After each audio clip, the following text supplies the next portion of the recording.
আসসালামু আলাইকুম। সবাই কেমন আছেন? আশা করি যে যেখানে আছেন ভালো আছেন। আলহামদুলিল্লাহ আমরাও ভালো আছি। খুব ব্যস্ত সময় যাচ্ছে আমার। এতটা ব্যস্ত সময় সত্যি কথা ঘরের কোনো কাজকর্ম করার অত একটা সুযোগ পাই না। মোবাইলটা ধরবো সেই ধরারও সুযোগ নাই। ছেলেকে ছোট ছেলেকে মাদ্রাসা ভর্তি করানোর পর আমার হাতে একেবারেই সময় থাকে না। সকাল 6:30 থেকে ডিউটি শুরু হয়, তারপর বিকেল 5টা পর্যন্ত ওর সাথেই থাকা লাগে। সমস্যা হচ্ছে ওর মাদ্রাসার সময় 8টা থেকে শুরু হয়, 8টা থেকে 12টা। এরপরে ছুটি দেয়, ছুটি দেওয়ার পর তারপর আবার 2:30 থেকে আসর পর্যন্ত। তা এখন তো শীতের সময়, আসরের সময়টা তাড়াতাড়ি হয়ে যায়। যখন গরম আসবে তখন আসরের সময় 5টা বাজবে। তা আমি ফারহানকে সকালবেলা 7:30 বা 7:45 আমি এমন একটা সময় মাদ্রাসার দিকে রওনা দিই। তারপর ওরে দিয়া তারপর বাসায় চলে আসি। তা বাসায় আসতে আমার প্রায় 9:45 বা 8:30 এরকম হয়। তখন বাড়িতে এসে আমি ঘরের কাজকর্মগুলি শেষ করি, কারণ ঘর গুছানো, তারপর রান্না বান্না, থালা বাসন ধোয়া, তারপর গোসল, এই সব কাজগুলো মোটামুটি যখন ওই মুহূর্তে ঘড়ির কাঁটা ধরে আমার সব কাজগুলি শেষ করতে হয়। এরপরে আবার 12টার দিকে ফারহানের জন্য খাবার নিয়ে যাই। খাবার নেওয়া, তারপর যখন ছুটি হয় তখন ওকে খাওয়াই।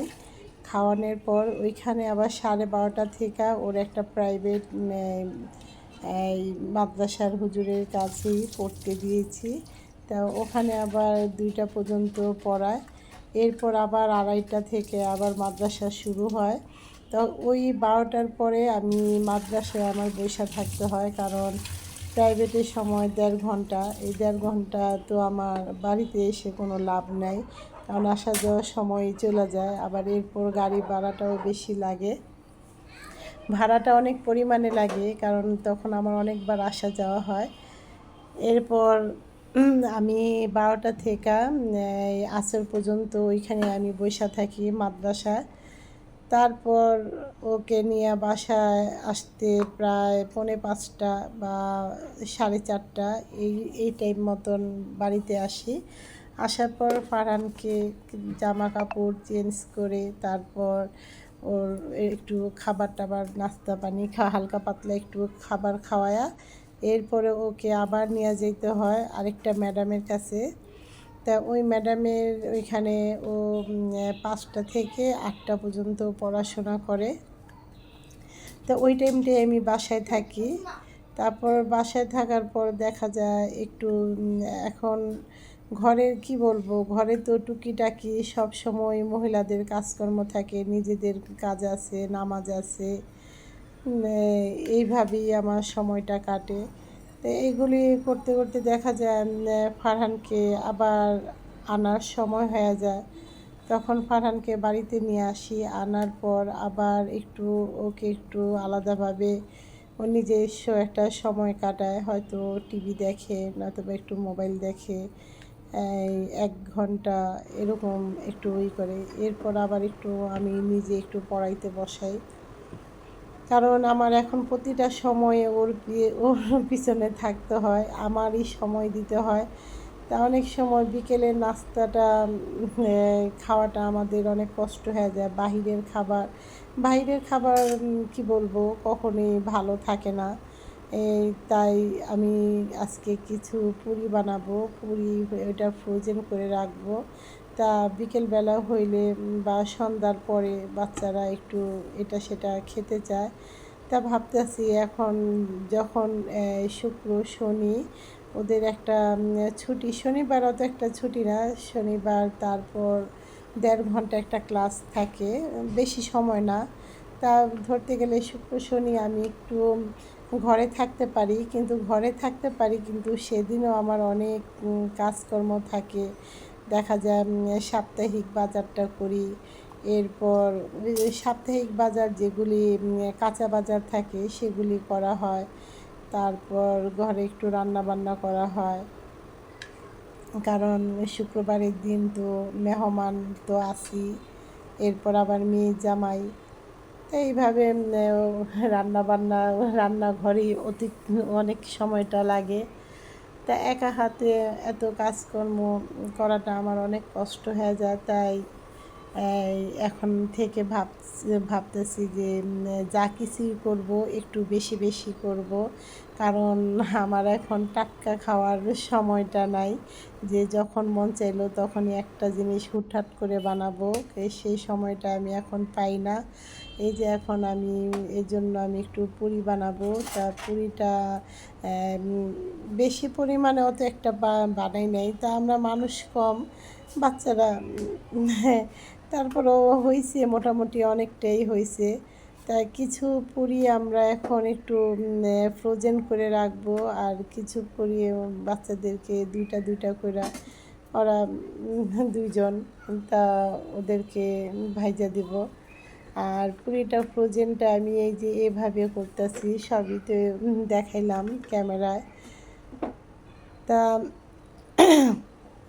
প্রথমে তো আমি পুরিটা ময়দা দিয়ে বানানো হচ্ছে, আর এটা আমি হালকা একটু ছেঁকে নিচ্ছি, কারণ কাঁচা আটা অনেক সময় দেখা যায় একটার সাথে একটা লাইগা পড়ে, তাই জন্য হালকা একটু ছেঁকা দিলে এটা সুন্দরভাবে ফ্রোজেন করা যায়।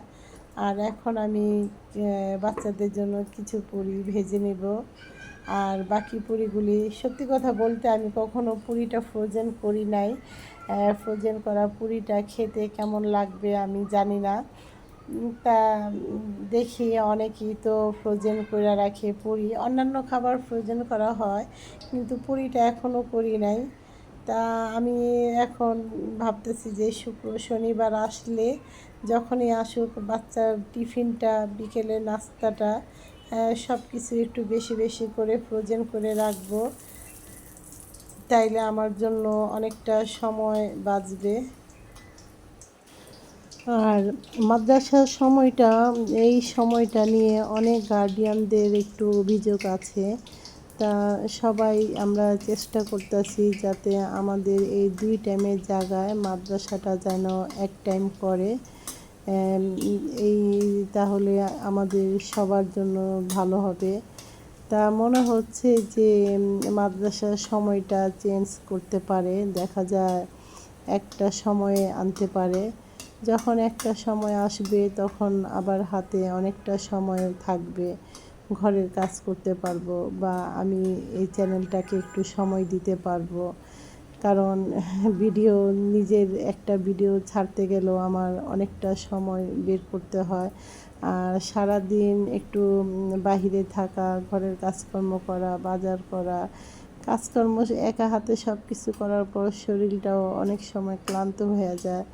তা রাতের বেলা দেখা যায় একটু তাড়াতাড়ি ঘুমায় পড়ি। তা এখন রাত্রেও অত একটা মোবাইলে সময় দিতে পারি না, তা যেই কারণে আমার অনেক দেরি হয়ে যায় মোবাইলে সময় দিতে গেলে।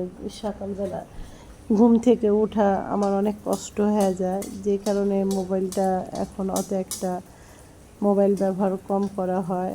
আর খুব কষ্ট করে একটা দুইটা করে এই যে ভিডিওগুলি আমার এখন একটু ছাড়তে হইতাছে। এরপর মাঝখানে তো আমার জীবনে কত ঝড় তুফান, কত কিছু হইল, যে কারণে মন মানসিকতা এত খারাপ ছিল, আমি ভিডিও টোটালি বন্ধ করে দিয়েছিলাম। এক নাগাড়ে 2 মাস ভিডিও ছাড়তে পারি নাই। জানি না চ্যানেলটা কি হবে, আমাকে দিয়া ইউটিউব চ্যানেল সফলতা পাবো কি না, আল্লাহই জানে ভালো মতন। খুব আশা ভরসা করে চ্যানেলটা খুলছি, এখন কি হয় দেখি। শত কষ্টের ভিতরে ভাবতেছি যে না, দেখি যদি ভাগ্য যদি একবার ভালো হয় তো হইবই। তা যাই হোক, এখন আমার এই চ্যানেলটা যারা দেখবেন অবশ্যই আমার চ্যানেলে সাবস্ক্রাইব, আমার একটু পাশে থাকেন। আর এই যে কথা বলতে বলতে আমার পুরিগুলি ভাজা শেষ হয়ে গেছে। মাশাআল্লাহ, পুরিগুলো দেখতে যেমন সুন্দর হয়েছে, খেতেও কিন্তু অনেক মজা হয়েছে।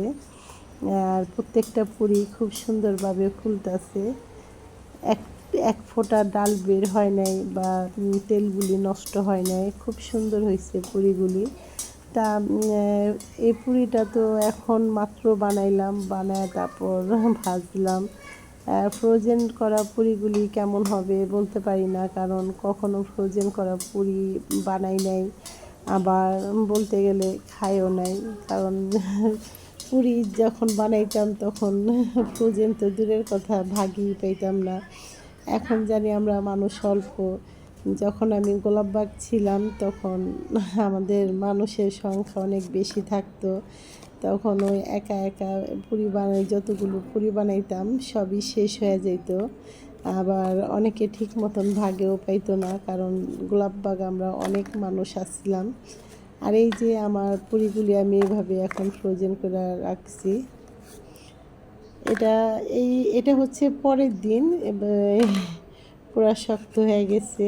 তা এটা এখন ভাজবো, ভেজে দেখবো যে পুরিগুলি কেমন হয়। ওই পুরিগুলি তো সুন্দরই হয়েছে, এখন এই পুরিগুলি কেমন হবে বলতে পারি না। তো এখন আমরা বাচ্চারা যে কয়টা খাবে সেই কয়টা বের করব, বের করে তারপর ওদেরকে ভাইজা দিব। এই যে মাশাআল্লাহ, এটাও সুন্দর হয়েছে, এটাও খারাপ হয় নাই। ভাজা এই যে ফ্রোজেন করা পুরি, এটা মাত্র ভাইজা নিয়ে আসলাম। তা পুরিগুলি দেখে বোঝা যাচ্ছে যে কতটা সুন্দর হয়েছে।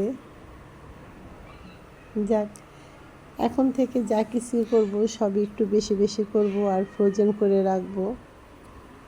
আবার অনেক সময় দেখা গেল হঠাৎ করে কোনো মেহমান আসলে সমস্যা হয় না, মেহমানদের সামনেও দেওয়া যাবে, নিজেদেরও খাওয়া যাবে।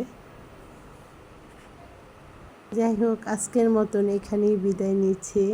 সবাই ভালো থাকবেন। আল্লাহ হাফেজ।